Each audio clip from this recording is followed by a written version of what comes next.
You're not doing it for money. You're not doing it for, I mean, you have to be inspired to be propelled to move forward and evolve. Without inspiration, you're just an amoeba going in no specific direction. That inspiration piece talks to, I think it speaks to the idea of like, we have less resources in communities, and so you have to be compelled and propelled to put your energy into creating these things that the community needs. You need that inspiration and that drive. Well, it's passion. Like you don't do it for money. You don't do it for anything other than a passion for a certain way of living, a certain connection to nature, whatever the reason is that you're there. It has to be passion fueled, or why are you there? Or you can just sit in your house and not do anything. But generally, people in arts and culture and doing nonprofit work or just being in a small town are there because they're passionate about the space, the being, and need to be constantly fueled on that level. Not just nature, but also a friend that just got back from New Zealand said that their towns were really dying and they couldn't figure out what it was, and the two things they did was public restrooms and public art. And they put them all over the small towns, and now it's like this huge tourist boom because people need to go to the bathroom and they need inspiration. Awesome. Thank you. First of all, what do you value or what draws you to the The people, the community. I think community is actually something that we're really far removed from. And I think in cities we're quite isolated. We don't actually have connections, and that to me is our saving grace in this crazy world, is we are able to be connected in a community. If shit hits the fan, it doesn't matter how well you get along, you're going to look out for each other because you know each other. Where do you feel like the challenges from? Well, economically, we have very, very small markets.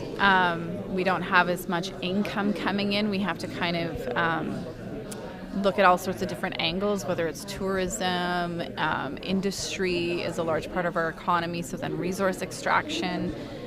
So to keep the economy thriving, to keep it viable to live in our small communities, we tend to have to either find super creative ways or compromise some of our values, such as allowing for resource extraction, because we don't have the market base, because we don't have a big city center to draw from.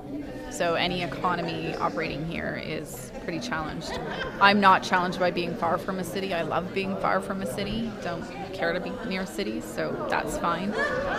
Most policies that govern us are written for large cities, though, and for the global market, not for small-scale markets. So they're quite inhibiting to actual conducting market activity that's good. What do you feel are some key features about built into that you feel, whether it's that you've seen in your community that you feel is in a really good place and resilient, or you feel would be a telltale? I was going to say farms at first because I love farms, but actually a vibrant front street. Any town I go through, if the front street has got like the dust balls rolling down it and boards and not very interesting, I'd say it's probably not very vibrant. That's just kind of the front picture. Like a vibrant front street that's active with people and nice view and aesthetically pleasing, I think says a lot about a community. What do you think would lead to that? What would allow for that to be possible? A viable downtown economy. The economy being robust enough, or at least supported enough by its local residents to support it to be that, and policies and local government that's also supportive of that, taxes that are reasonable and supportive to a downtown core that operates well, and not having big box stores out on the highway. You got a big box store on the highway, there's no reason why you're going to come downtown to buy your food. So I think that's the other factors when you come into a town, its outskirts. I've seen it in the town I grew up in Ontario, where we used to have this really awesome downtown. It was all heritage stone buildings. It was beautiful. And now it's empty, and it's Canadian Tires and Costco's all out in what used to be the farmland. It's ugly, and you end up with this like hole in the middle of town. So, yeah. Perfect. Thank you so much. You're welcome.